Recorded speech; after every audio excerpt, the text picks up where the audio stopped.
Semakin panik kamu mengejar hidup, semakin tubuhmu percaya bahwa kamu sedang kekurangan. Dan ironisnya, orang yang terus merasa kurang sering tidak sadar bahwa rasa kurang itulah yang diam-diam menghancurkan hidupnya. Bukan karena semesta membencimu, tapi karena tubuhmu sudah terlalu lelah hidup dalam mode takut. Hari ini kita akan membahas satu hal sederhana yang bisa mengubah cara tubuhmu merespon hidup. Sinyal cukup.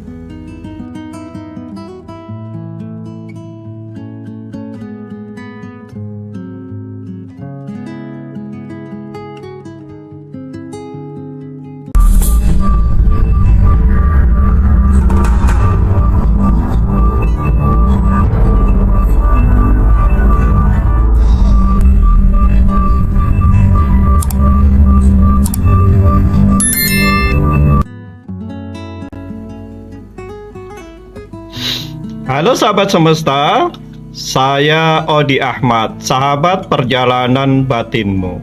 Saya senang kamu masih ada di sini karena saya tahu akhir-akhir ini banyak orang terlihat kuat di luar tapi diam-diam lelah di dalam. Masih tersenyum, masih bekerja, masih bisa menjawab aku tidak apa-apa. Padahal setiap malam kepalanya tidak pernah diam. Takut uangnya habis, takut masa depan berantakan, takut hidupnya tertinggal dibanding semua orang. Dan pelan-pelan tanpa sadar hidup berubah menjadi perlombaan melelahkan. Kita bangun dengan cemas, tidur dengan pikiran penuh, bahkan saat sedang istirahat, tubuh tetap merasa dikejar sesuatu. Mungkin itu juga yang sedang kamu rasakan sekarang. Capek. Bukan karena tubuhmu lemah, tapi karena batinmu tidak pernah merasa aman. Kamu terus mencoba berpikir positif, terus mencoba yakin, tapi jauh di dalam dirimu ada suara kecil yang terus berkata, "Aku takut gagal, aku takut tidak cukup, aku takut hidupku begini terus." Dan tubuh selalu lebih jujur daripada kata-kata. Karena itu, hari ini kita tidak akan memaksa dirimu menjadi positif. Kita hanya belajar bagaimana rasanya berhenti melawan hidup. Sebentar saja. Karena bisa jadi yang paling kamu butuhkan saat ini bukan motivasi baru, tetapi sebuah rasa lega.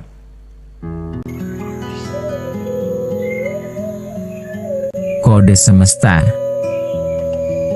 Neville Goddard pernah mengatakan, perasaan adalah rahasianya. Banyak orang mengira ajaran itu berarti kita harus terus memaksa diri merasa bahagia. Padahal bukan itu intinya. Neville sebenarnya sedang menjelaskan sesuatu yang sangat manusiawi, bahwa tubuh lebih percaya pada perasaan daripada kata-kata. Kamu bisa berkata, "Aku akan sukses." Tapi jika tubuhmu dipenuhi rasa takut, otak tetap membaca keadaan itu sebagai ancaman. Dan disinilah ajaran Neville terasa sangat relevan dengan sains modern. Di dalam otak ada bagian bernama amigdala. Tugasnya adalah mendeteksi bahaya. Saat kamu terus hidup dalam rasa cemas, merasa kurang, atau takut masa depanmu hancur, amigdala mengaktifkan alarm stres. Tubuh mulai memproduksi kortisol. Napas menjadi pendek. Pikiran menjadi sempit. Dan tanpa sadar, kita mulai melihat hidup hanya dari kemungkinan terburuk. Karena tubuh yang takut sulit merasa aman. Dan tubuh yang tidak merasa aman sulit membayangkan masa depan dengan tenang. Inilah mengapa Neville sering berbicara tentang rasa syukur, bukan sekadar sebagai kata-kata spiritual, tetapi sebagai keadaan batin. Karena saat seseorang benar-benar merasa bersyukur, meski hanya untuk napasnya, untuk tubuhnya, atau untuk satu hal kecil dalam hidupnya, tubuh mulai keluar dari mode bertahan hidup. Detak jantung perlahan melambat. Otot mulai rileks. Pikiran mulai lebih terbuka. Dan secara biologis, ini penting. Karena otak yang lebih tenang lebih mudah melihat peluang, lebih mudah mengambil keputusan, lebih mudah membangun harapan.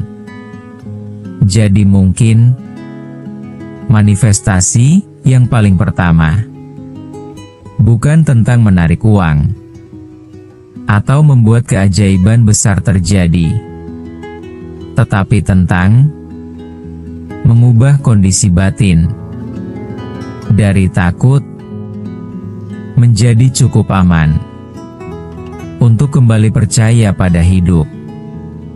Dan mungkin itulah mengapa rasa syukur bisa terasa begitu mengubah seseorang.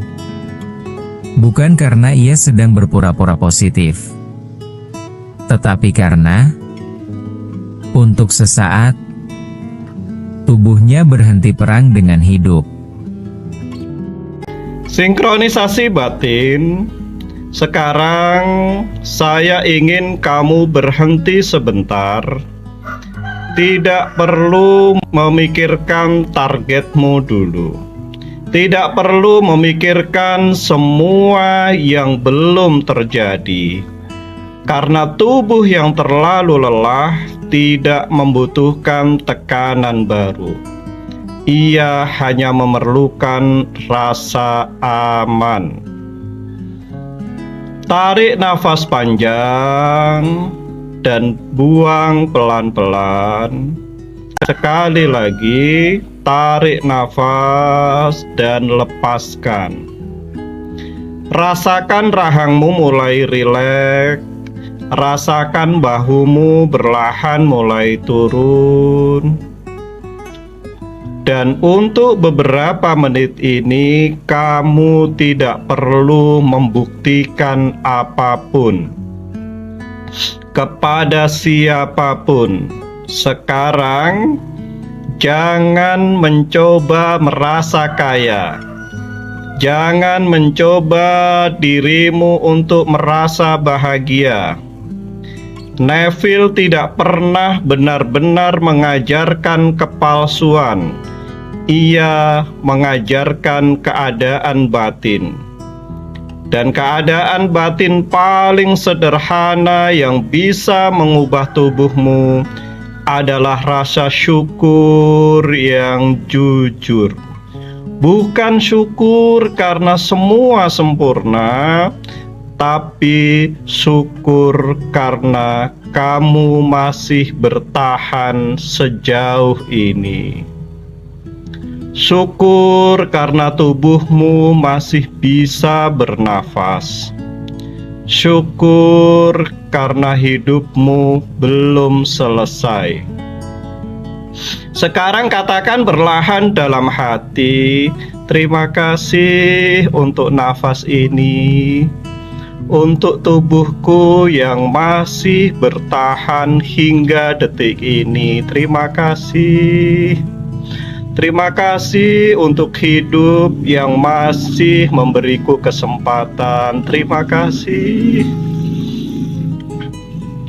Dan mungkin untuk pertama kalinya setelah sekian lama, tubuhmu mulai percaya bahwa semuanya tidak seburuk yang ditakutkan.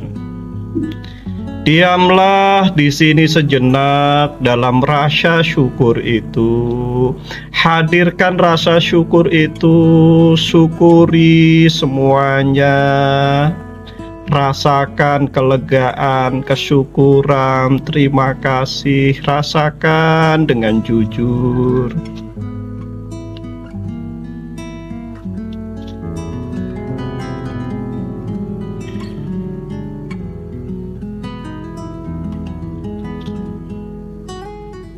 Jika sudah cukup, tarik nafas panjang, tahan sebentar, dan hembuskan. Sinkronisasi selesai. Sahabat semesta, tidak hanya cukup di sini, saya akan memandumu untuk melakukan hal nyata secara fisik yang bisa kamu lakukan. Setelah video ini selesai, saya ingin kamu melakukan hal sederhana. Sebelum tidur malam ini, letakkan tanganmu di dada, lalu tanyakan pelan dirimu, hal kecil apa yang masih bisa aku syukuri hari ini? Tidak perlu besar, mungkin segelas kopi hangat, mungkin tubuhmu masih kuat bekerja, mungkin masih ada satu orang yang peduli padamu. Syukuri itu dengan jujur, karena rasa syukur yang jujur bukan tentang menyangkal masalah, tapi tentang memberi sinyal kepada tubuh bahwa hidup tidak sepenuhnya gelap, dan kadang itu sudah cukup untuk membuat seseorang bertahan. Sahabat semesta, mungkin selama ini kita terlalu sibuk meminta hidup berubah sampai kita lupa menenangkan tubuh yang ketakutan. Padahal tubuh yang terus hidup dalam rasa takut sulit mempercayai harapan. Dan mungkin itulah mengapa Neville Goddard sangat menekankan feeling, perasaan. Karena saat perasaan berubah, cara kita melihat hidup perlahan ikut berubah. Maka malam ini, jangan paksakan dirimu menjadi positif. Jangan paksakan dirimu menjadi kuat. Cukup beri tubuhmu rasa aman. Dan biarkan rasa syukur kecil ini pelan-pelan mengingatkanmu bahwa hidup masih berjalan bersamamu. Tulis di kolom komentar, aku sedang belajar tenang. Biar malam ini kita sama-sama ingat bahwa rasa syukur bukan tentang berpura-pura bahagia, tapi tentang berhenti hidup dalam ketakutan. Saya Odi Ahmad, tetaplah tenang, karena semua sudah ada yang mengurusnya. Sampai jumpa di video berikutnya.